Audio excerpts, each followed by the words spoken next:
अपनी ज़मीन बेचकर मैंने सारा खर्चा क्लिनिक पर किया था।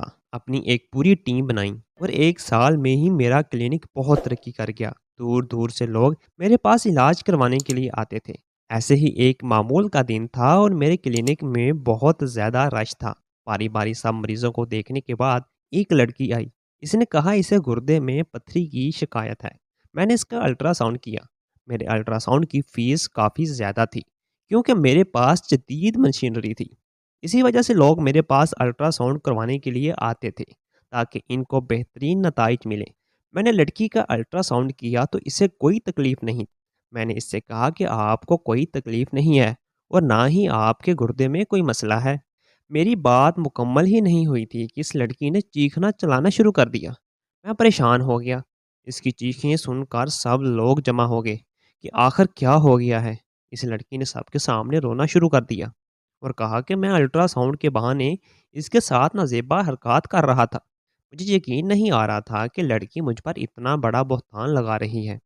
मैंने कभी किसी खातून मरीज़ा के साथ इस किस्म की हरकत नहीं की। मैं एक शरीफ इंसान था और मुझे अपनी हदूद का पता था। मैं भला क्यों ऐसी हरकत करके अपना रोज़गार तबाह करूँगा।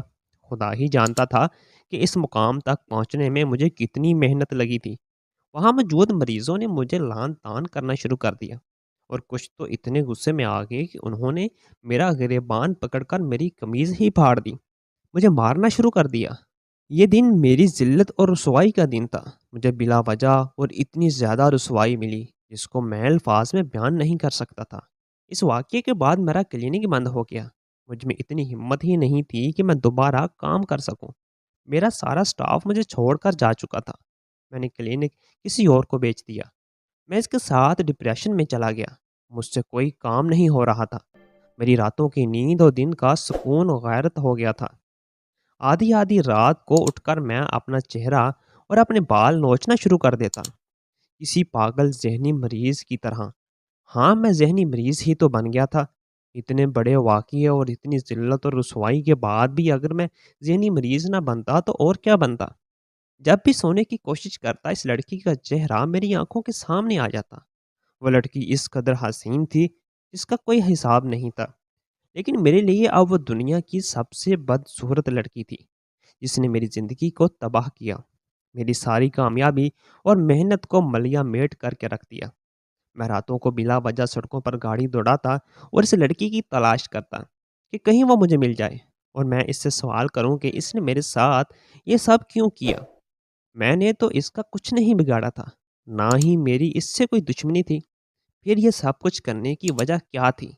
अगर इसके पास मेरे फ़ीस के पैसे नहीं थे, तो वो मुझे कह देती, मैं इससे फ़ीस नहीं लेता, मैं गरीब लोगों के साथ रियायत कर देता हूँ। लेकिन वो मुझे कहीं नज़र नहीं आ रही थी। मुझे हर लड़की में इसका चेहरा नज़र आने लगा। मैं किसी रिश्तेदार लड़की को देखता जिसकी शक्ल इससे मिलती, तो पागलों की तरह इससे हाथ जोड़कर पूछता कि इसने मेरे साथ ये सब क्यों किया। मेरी माँ मुझे कहती कि होश करो ये लड़की वो नहीं है। तो फिर बड़ी महफ़िल में मुझे शर्मिंदगी का सामना करना पड़ता। राह चलते मुझे कोई लड़की नज़र आती तो मैं इसे रोक कर पूछता कि इसने मेरे साथ ये सब क्यों किया। अगले ही पल मुझे एहसास हो जाता कि ये वो लड़की नहीं है, तो मुझे फिर से शर्मिंदगी होने लगती।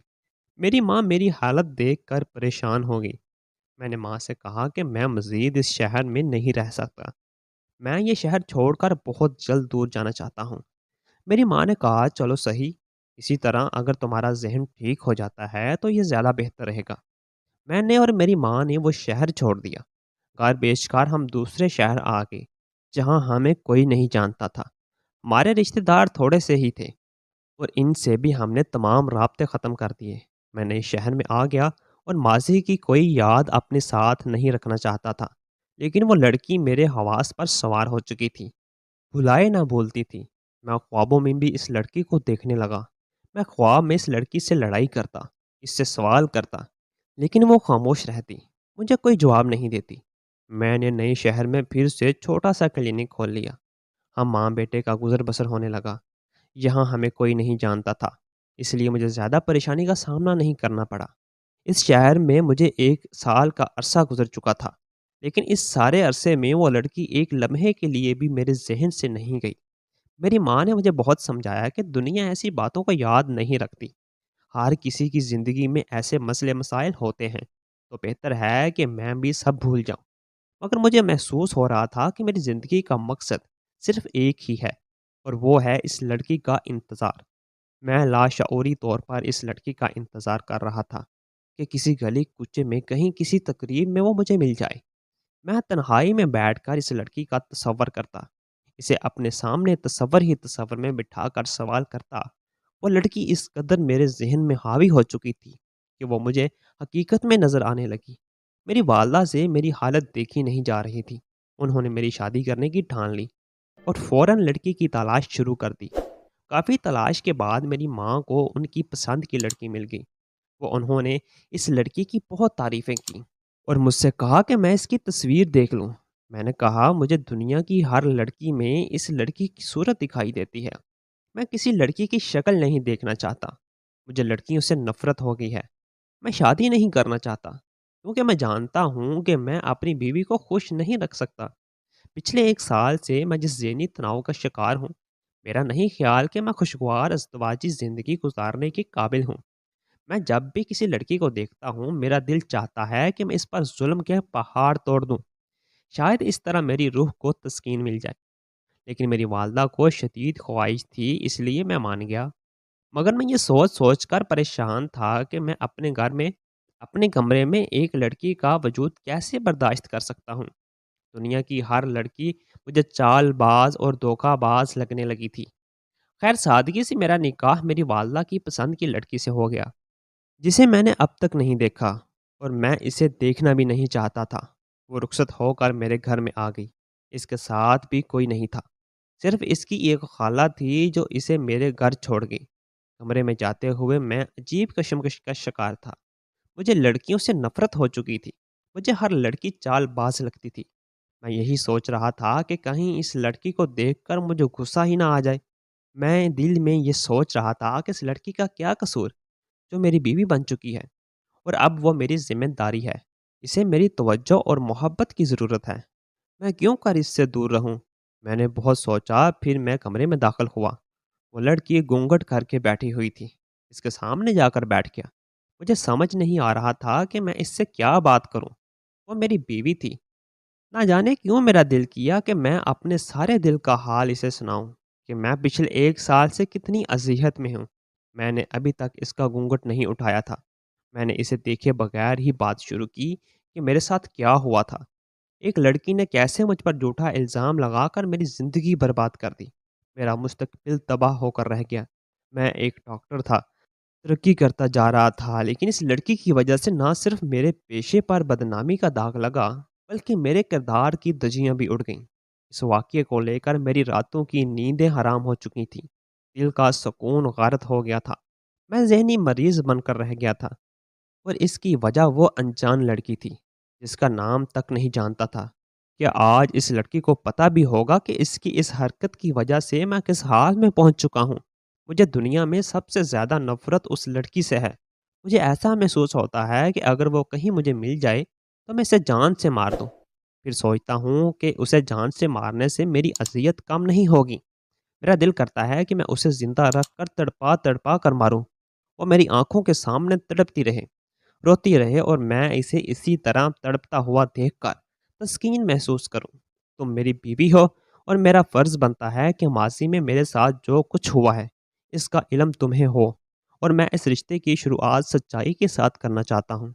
جب میں یہ باتیں اپنی دلہن کو کر رہا تھا تو میں نے محسوس کیا کہ اس کے ہاتھ پاؤں کانپنے لگے اور وہ بہت بری طرح خوفزدہ ہو چکی تھی۔ اس کا چہرہ گھونگھٹ میں تھا لیکن اس کے کانپتے ہاتھ مجھے نظر آ رہے تھے۔ میں نے اس کے دونوں ہاتھ اپنے ہاتھوں میں لیے اور کہا کہ تمہیں خوفزدہ ہونے کی ضرورت نہیں۔ یہ باتیں میں اس لڑکی کے متعلق کر رہا ہوں جس نے مجھے اذیت دی۔ تم تو میری بیوی ہو، تمہارا اس میں کوئی قصور نہیں۔ یہ سچ ہے کہ اب مجھے ہر لڑکی سے خوف آتا ہے، لیکن مجھے احساس ہے کہ اس میں تمہارا کوئی قصور نہیں۔ میں برا انسان نہیں ہوں، تمہارے ساتھ کچھ برا نہیں کروں گا۔ وہ لڑکی برے رویے کی حقدار ہے۔ میں اس کی بات کر رہا ہوں، تمہاری نہیں۔ تمہیں گھبرانے کی ضرورت نہیں۔ میں نے اس کی ہمت بڑھائی۔ میں سمجھ گیا تھا کہ وہ میری باتوں سے خوف زدہ ہو چکی ہے۔ मुझे पछतावा हुआ कि मुझे एक नई नवेली दुल्हन से इस तरह की बात नहीं करना चाहिए थी। लेकिन इसे मेरी बातों से कोई फ़र्क नहीं पड़ा, क्योंकि मेरे हाथों में इसके हाथ थे और वो मुसलसल काँप रही थी।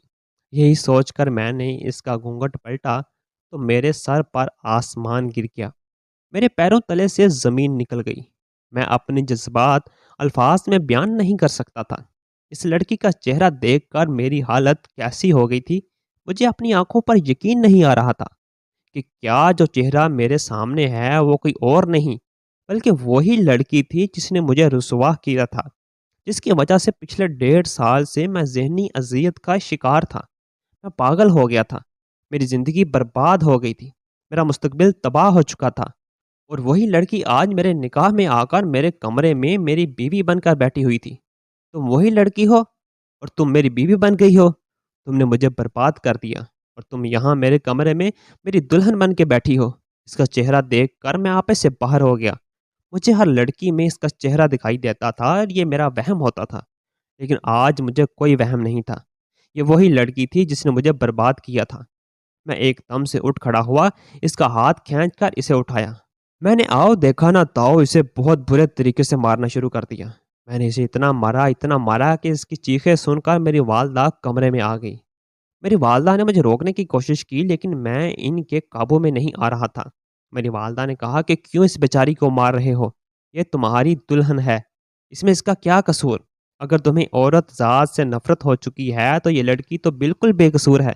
अगर मुझे मालूम होता कि तुम उस लड़की का गुस्सा इस मासूम लड़की पर उतारोगे तो मैं कभी इस लड़की की शादी तुमसे ना करवाती। मैंने तुम्हारी ऐसी तरबियत तो नहीं की कि तुम औरत पर हाथ उठाओ, वो भी अपनी नई निवेली दुल्हन पर। मेरी माँ मुझे रोक रही थी और मुझे समझाने की कोशिश कर रही थी, लेकिन मुझे कुछ समझ नहीं आ रहा था। मैंने अपनी वालदा से कहा कि ये लड़की कोई और नहीं, वही लड़की है जिसने मुझे बदनाम किया था। मेरी बात सुनकर मेरी वालदा ने कहा कि तुम्हें हर लड़की पर इसका गुमान होता है। ये वो लड़की नहीं, ये बहुत अच्छी और शरीफ लड़की है। अपने ज़हन से उस लड़की की सोच निकाल दो। ये तुम्हारी बीवी है। तुम्हें अपनी बीवी में वो लड़की नज़र आ रही है, होश में आओ। मेरी वालदा को लग रहा था कि मैं पागल हो चुका हूँ और अपने हवास में नहीं हूँ। इसलिए वो मुझे होश में लाने की कोशिश कर रही थी। मैंने इनसे कहा कि मैं बिल्कुल होश और हवास में हूँ। ये वही लड़की है। अगर आपको मेरा यकीन नहीं तो इससे पूछ लें। अपनी माँ को देखते हुए मैंने इस लड़की को मारना बंद किया। मेरी माँ ने इस लड़की से पूछा कि क्या मेरा बेटा सच बोल रहा है? क्या तुम वही लड़की हो? तो इस लड़की ने इस बात के जवाब में सर हिलाया और कहा कि हाँ, मैं वही लड़की हूँ जिसकी वजह से इनकी ये हालत है।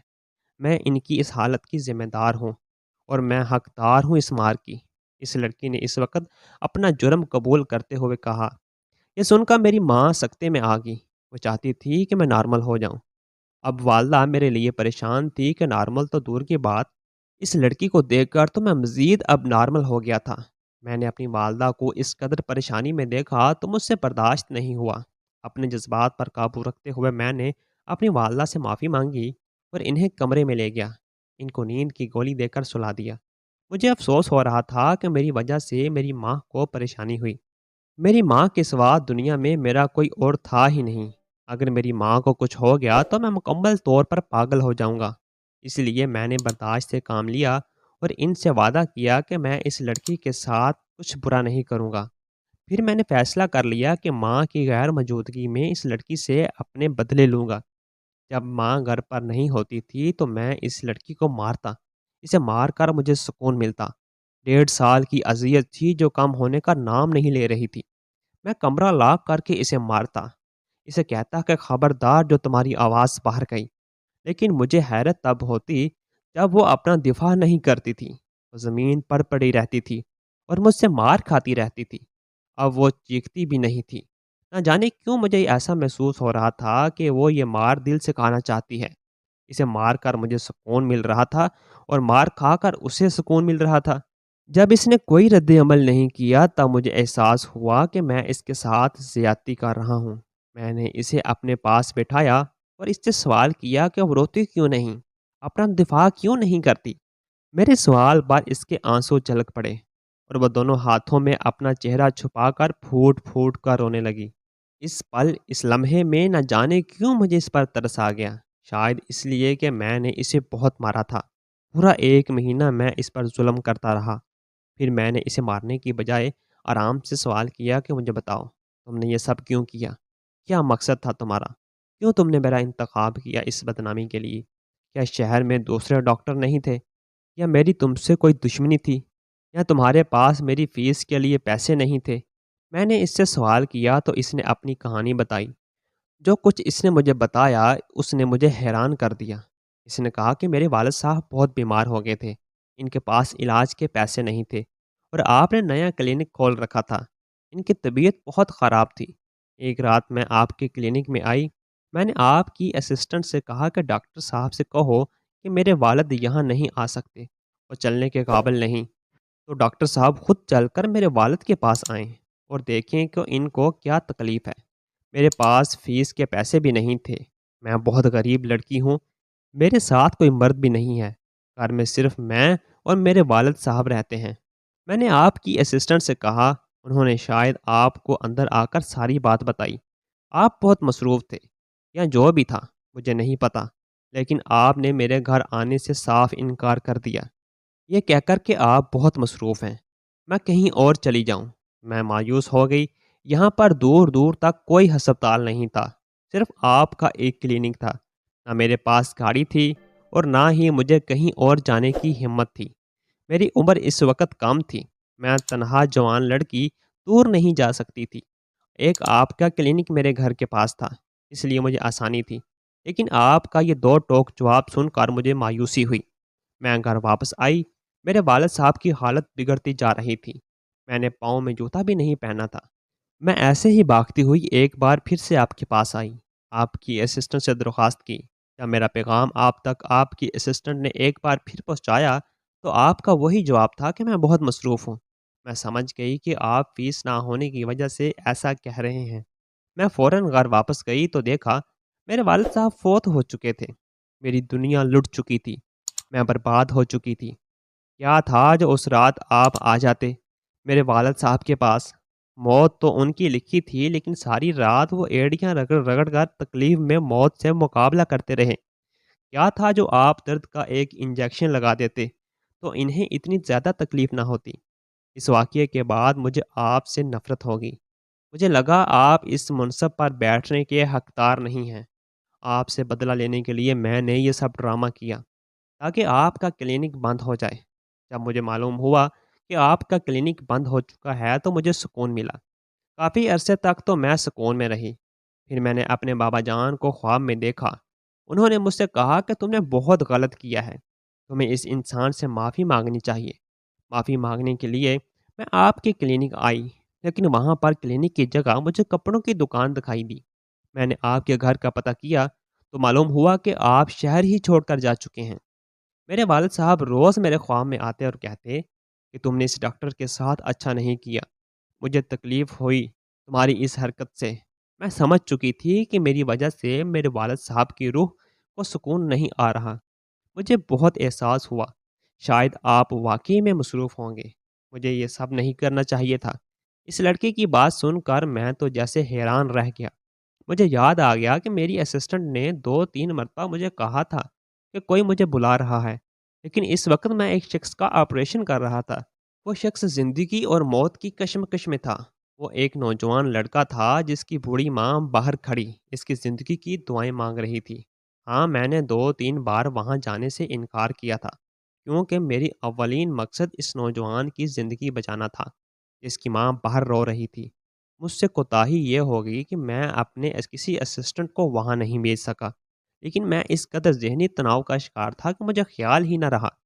ہم ڈاکٹر بھی انسان ہوتے ہیں، ہمارے پاس دن میں ہزاروں کیس آتے ہیں۔ ہر کیس کی مدد کرنا ہمارے بس کی بات نہیں ہوتی۔